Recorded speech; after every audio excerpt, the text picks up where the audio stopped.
Welcome to Choice Classic Radio. Like us on Facebook, subscribe to us on YouTube, and help keep this show alive by donating at choiceclassicradio.com.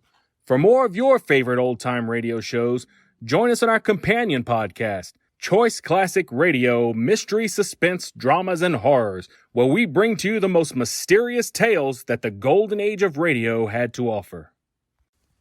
And now, with over 167 episodes broadcast on NBC Radio from 1949 to 1953, we bring to you Dangerous Assignment.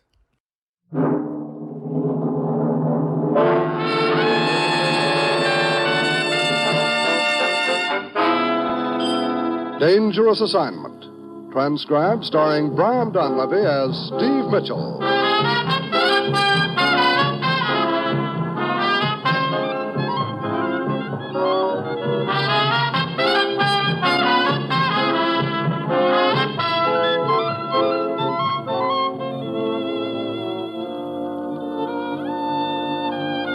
Yeah, danger is my assignment. I get sent to a lot of places I can't even pronounce. They all spell the same thing, though, trouble. But when I walk into the commissioner's office, I don't realize that this assignment's going to prove that sometimes the nicest thing that can happen to a guy is to get kidnapped.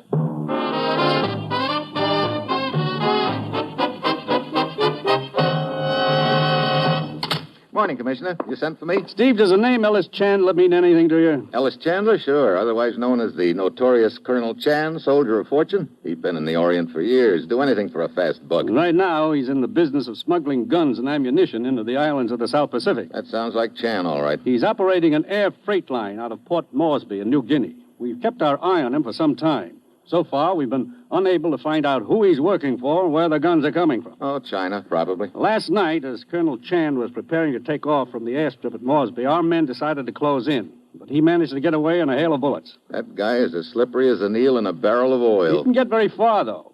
Early this morning, his plane crashed in the Coral Sea just off the Solomons. A Navy destroyer picked him up. He was badly injured. Where is he now, Commissioner? The destroyer is taking him back to the hospital at Port Moresby. Get over there, Steve. Check with Jim Turner. He's in charge of the case. Find out what you can from Colonel Chan. It's vitally important we learn who has been buying those guns and smash the operation. Well, that's it. You've got your assignment. Good luck.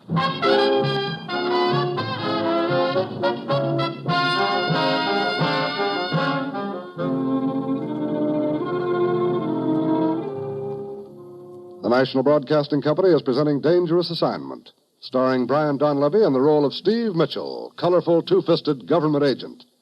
At all those places of the world where danger and intrigue walk hand in hand, there you will find Steve Mitchell on another dangerous assignment. Each Wednesday evening on most NBC stations, you'll hear a great lineup of stellar radio programs. For comedy, laugh with You Bet Your Life and Groucho Marx. Groucho is quick with the quips, and his cutting humor is sure to bring laughs for you and your whole family. Then, from mythical Summerfield, NBC brings you The Great Gildersleeve. It's a laugh-packed 30 minutes of fun with the Water Commissioner, Leroy, Bertie, Marjorie, and all the folks who drop into Peavy's drugstore. Yes, keep your entertainment date with The Great Gildersleeve. And from the front pages of America's newspapers, hear another authentic big story. Wednesday's a fine evening for radio entertainment when you set your dial to the NBC radio network.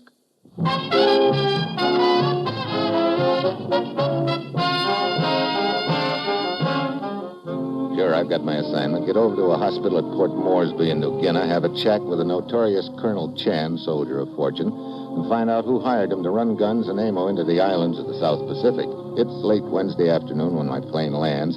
I hustle over to the hospital. Jim Turner, our agent in charge of the case, is waiting for me. And from the expression on his face, I figure I can expect some bad news. Well, you're too late, Steve. He's dead? Yeah, died an hour ago. Severe head injury. I went over to his office at the airport to see if I could turn up anything. Did you? Yeah, a letter. Got it right here. It was in his desk. Have a look. Mm-hmm. Signed by a man named Jarvis? He's a Copra broker. Has an office here in town. He sent the letter to Chandler 2 days ago. Chandler run freight for Jarvis? Mm-hmm. Now, in the letter, Jarvis writes that a client of his, the name isn't mentioned, has expressed a desire to meet with Chandler personally. Jarvis has arranged for them to get together on the next trip. Meaning that maybe Chan was on his way to meet him when he crashed, that maybe this client of Jarvis is the Mr. Big we're after. Right. I think I ought to pay a call on friend Jarvis. Looks like he's the go-between.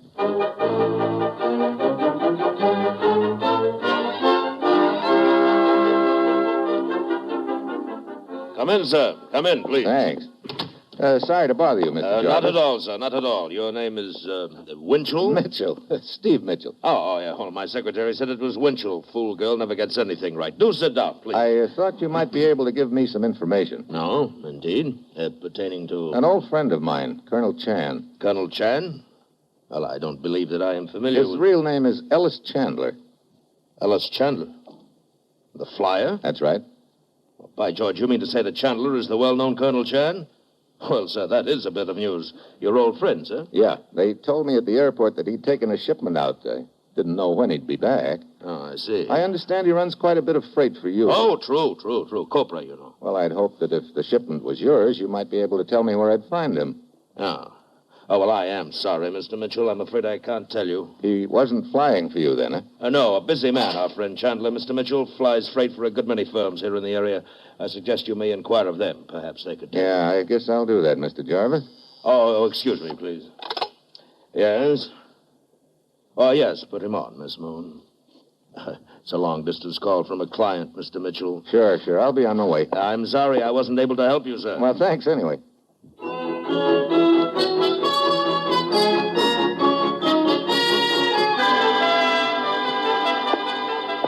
Steve, didn't you get anything out of Jarvis at all? Well, just before I left, his secretary put a call into him, a long-distance call from a client. Oh? Could have been our Mr. Big, wondering what's happened to Chan. Yeah, it'd be nice if we could find out where that call came from, huh? Yeah, let's get out of here, Jim. Okay. Look, Steve, I have an idea. Yeah?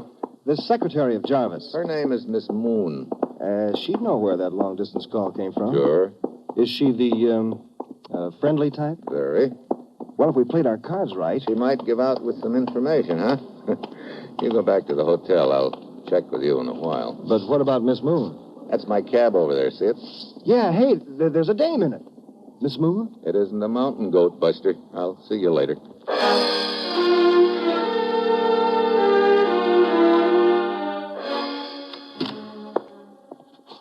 Oh, hello, Steve. I've been waiting... Hey, what happened to you? You're soaking wet. Here, I've got something for you. A lily. You can press it in a book sometime. Thanks. Now, look, Steve. Okay. I took Miss Moon to a quiet little cafe for cocktails. While she's sipping a martini, I steer the conversation around it. Jarvis? So? So it turns out she hates the guy, doesn't want to talk about him. Oh, great. So we have another martini. This loosens her tongue? Only her throwing arm. She starts pelting everybody along the bar with oyster crackers. Now she hates everybody. Oh, fine. Sounds like quite a doll. Two Martini Moon, a fat gent close by calls her as he combs the crackers out of his hair. I ease her out of the place and decide she'd better go home. On the way, we pass a lily pond. That's all, brother. I know. She wanted to go in swimming? She shoved before I could refuse the invitation. Well, the cops show up, and I duck out fast. And what happened to Two Martini Moon? Last time I saw her, she was plowing across the pond in a southeasterly direction with the gendarmes in hot pursuit. Well, that sure was a waste of time. Not exactly. What do you mean? That dunking I got in the lily pond gave me an idea, Jim. According to Jarvis's letter, Chan and Mr. Big had never met before, so I become Colonel Chan and go on to meet the big shot. What? Why not? Well, Chan was on his way to meet the big shot. Only we don't know where. Exactly what was Chan's position when he crashed? Well, according to the Navy report, at a point some 30 miles off San Cristobal Island. He was headed south. Probably for the New Hebrides group. Okay, so I take a dunking in the Coral Sea just off the islands. A ship headed in that direction takes me in. Go on. If the news gets around the grapevine that the notorious Colonel Chan had crashed and was picked up and was now stranded on one of the islands... Sure, I get it. If you can't go to Mr. Big, he'll come to you. I want this to look as legit as possible. I'd rather be rescued by someone, not in on the act, if you know what I mean. Okay. While you get into some dry clothes, let me check with one of our men over in Bougainville. He'll know about the ships traveling the trader lanes.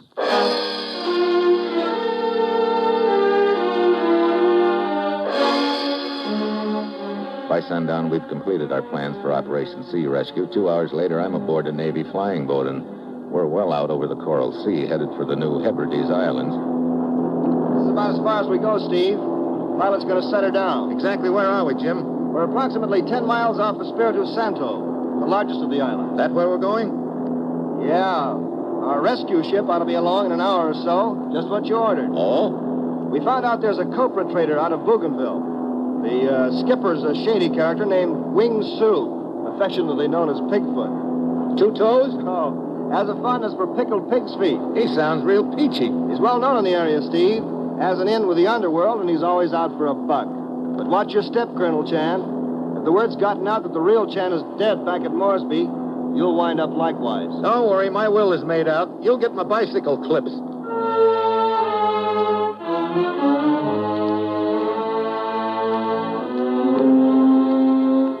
A few minutes later, the seaplane sets down. I pile out in my one-man life raft and wait for a ship and a skipper called Wing Sue, otherwise quaintly known as Pigfoot. It's 10 minutes of 11 when I look at my watch again, and then I see a ship approaching. I take the flare out of my pocket. It lights up the sky with a pretty red glow. The ship shifts course and heads for me. It looks like I'm in, but a couple of minutes later, it looks like I'm going to be done in. The trader is headed straight for me. I stand up, wave frantically, but she keeps coming right at me.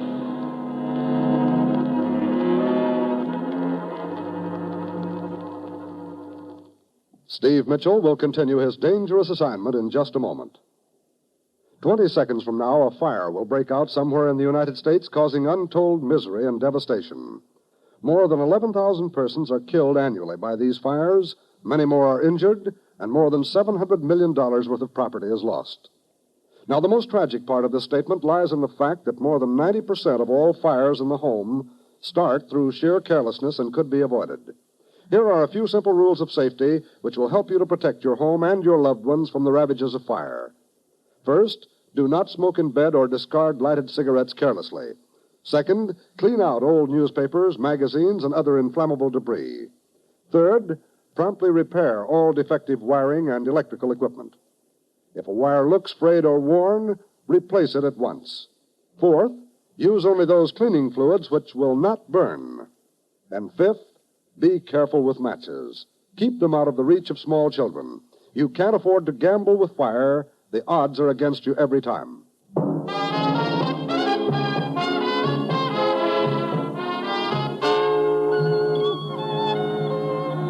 Now back to Dangerous Assignment and Brian Donlevy as Steve Mitchell.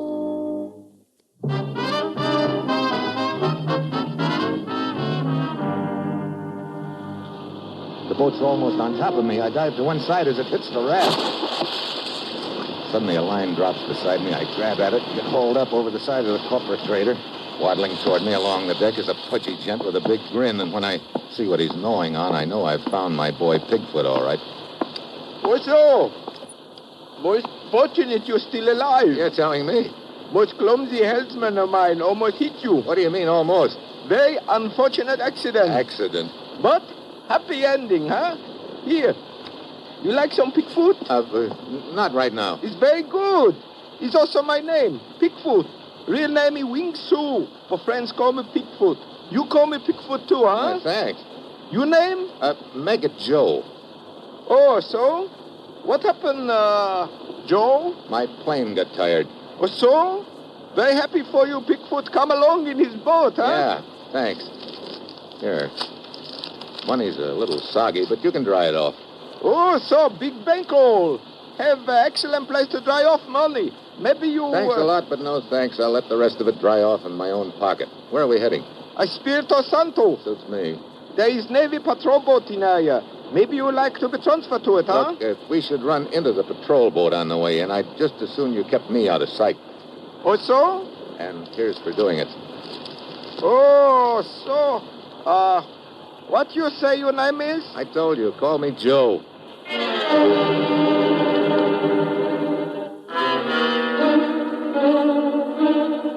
The way Pigfoot's little button eyes keep flicking toward me, I can tell he figures he's got a distinguished visitor aboard, and more important, a chance to pick up a few fast bucks. So far, so good. We dock 2 hours later, and he's sticking to me like a brother. He hustles me to a back booth in a waterfront bar. Friend of mine run this bar. Can help you. Oh, for instance. For instance, hello. Well, hello. Oh, so, Liana, this is a friend of mine, Joe. How are you, Joe? Better by the minute. Sit down. Thanks. Well, what can I do for you, Joe? You know, that's a leading question and could easily...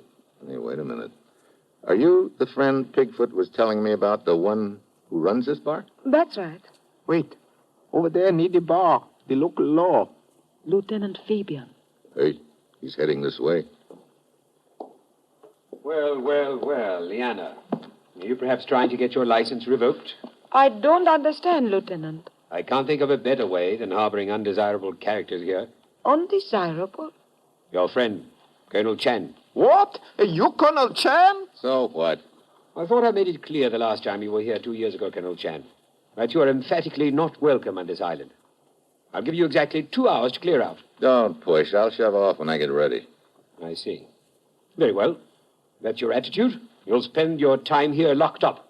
On your feet. Look. I said on your feet, Colonel Chan. Okay, Oh, so. You had better get out of here. Any idea where to? 3 block down, little hotel. Room number 7 in back. You wait there for me. Now you go, quick.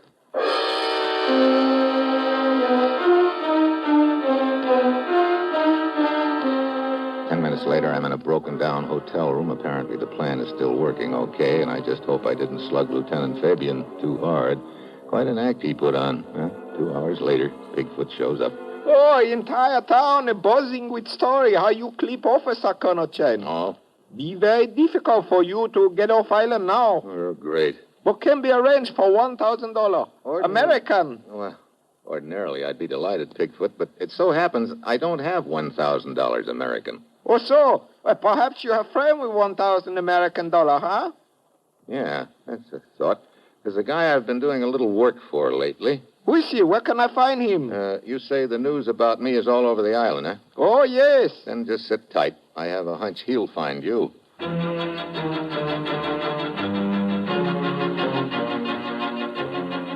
Yeah, I figure that the word will spread through the grapevine that Bigfoot knows where Colonel Chan is hiding. It'll eventually reach the ears of Mr. Big, whoever he is, and that's what I'm counting on. Towards evening, I doze off, but not for long. Who is it? It's your good friend, Pickford. Hello. You were right about what would happen, Colonel Chen. What do you mean? Well, after leaving you earlier today, I was contacted by your friend with much money, the man you work for. Oh? Yes. Lives on a nearby island and wished to talk to me. So I go over and brought him back. Where is he? House is not far. I take you. Come.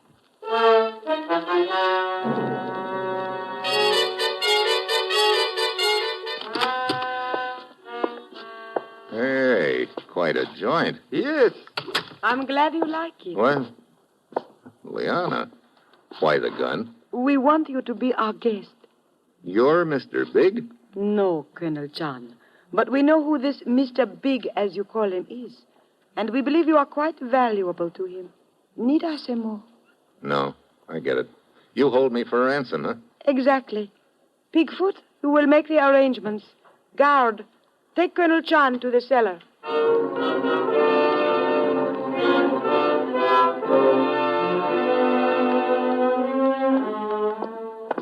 Bigfoot leaves, and the guard, a big, rugged-looking gent, takes me down to the cellar. Somehow, I've got to get free and follow Bigfoot because he's obviously going to be heading for the boy who's behind the whole deal. We stop in front of a heavy door.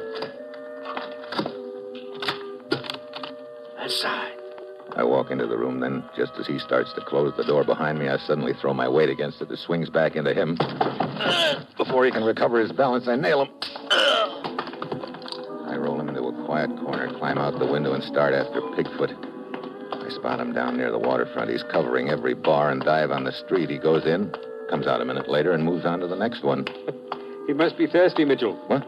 Oh, Lieutenant Fabian. I think he's rounding up his crew. Oh? Look, Lieutenant, I'm going to try and sneak aboard his boat. Why don't you pick up a couple of your men in the boat and tag along? Where to? If my hunch is right, to an island inhabited mainly by the gent the real Colonel Chan was working for, the gun runner I'm after.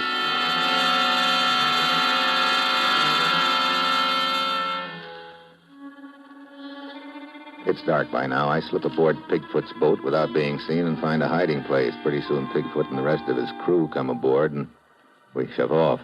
2 hours later, we dock at a small island. I slip over the side, swim under the little pier, and wade ashore. I spot Pigfoot taking off up a trail that leads to what looks like a small plantation. And I spot something else in the underbrush. It looks like abandoned fortifications, probably from the last war. I get a sudden hunch and ease over to them. I find an opening and let myself down into one of the bunkers. And then I see my hunch is right. Stacks of guns and ammunition all over. Yeah, this is the gun runner's headquarters. I climb up out of the bunker, and suddenly a guard with a Tommy gun looms up in front of me. Aye! The surprise is mutual. Before he can pull the trigger, I knock the gun out of his hand. Oh! The guard goes down and stays there. I dive for the Tommy gun, but a foot jams down on my wrist, and I look up into a gun barrel. Sorry, Huh? Mitchell. Jarvis, the copra broker. That is right. Hey, what is all... Hey, Giacomo. Colonel Chen, how you get here? That is not important right now, and he's not Colonel Chan. More like a government agent. Eh, Mitchell? You're doing the talking, Jarvis. Where's the real Colonel Chan? Dead?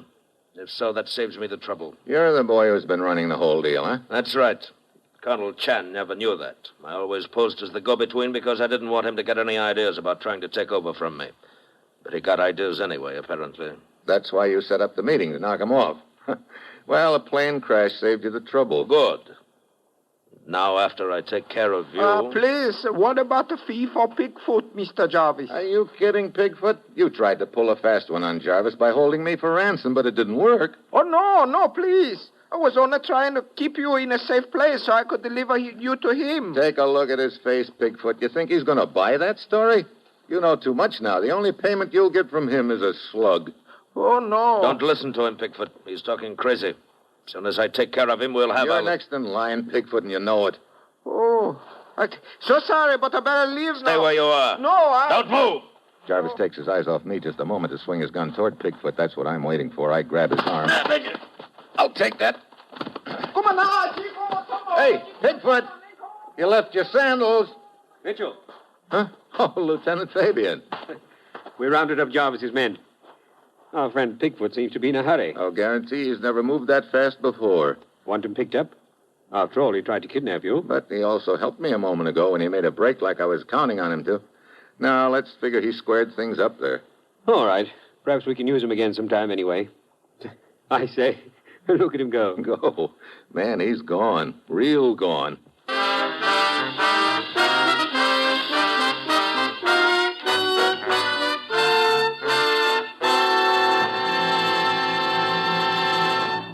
Our star, Brian Donlevy, will return in just a moment. Here's a tip to help you breeze right through your housework every day of the week. Join the millions of American homemakers who every day set their radios to NBC and enjoy the host of popular programs broadcast on most of these same stations. There's laughter with The Bob Hope Show, Bob and Ray, and Dave Garroway.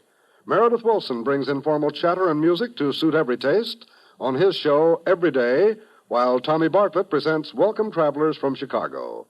Strike It Rich, the show with a heart, presents enjoyable listening with Warren Hull. It's NBC's prescription to chase away your housework blues. So, whether you're doing the dishes, dusting, fixing lunch, sprucing up the house with your vacuum cleaner, or any one of 1,000,001 things that housework entails, be sure to set your dial to this NBC station where you'll hear the finest in daytime radio programs. Remember, you'll hear Bob Hope, Dave Garroway, Tommy Bartlett, Bob and Ray, Meredith Wilson, and Warren Hull Monday through Friday on most NBC stations.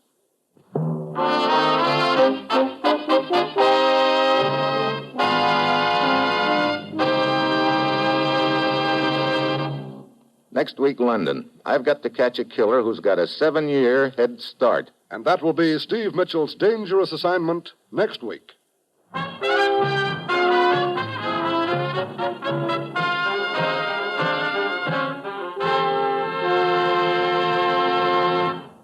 Included in tonight's cast were Ray Dietrich, Bill Conrad, Paul Frees, Betty Lou Gerson, and Don Morrison. This is John Storm speaking.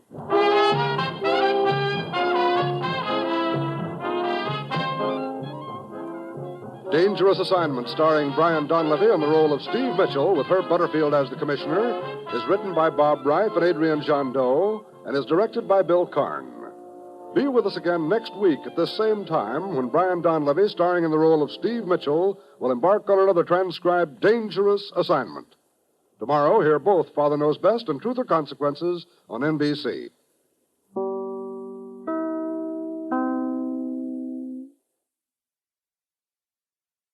That concludes today's episode. We'd like to thank you and remind you to donate at choiceclassicradio.com. Remember, your donations make episodes like this possible.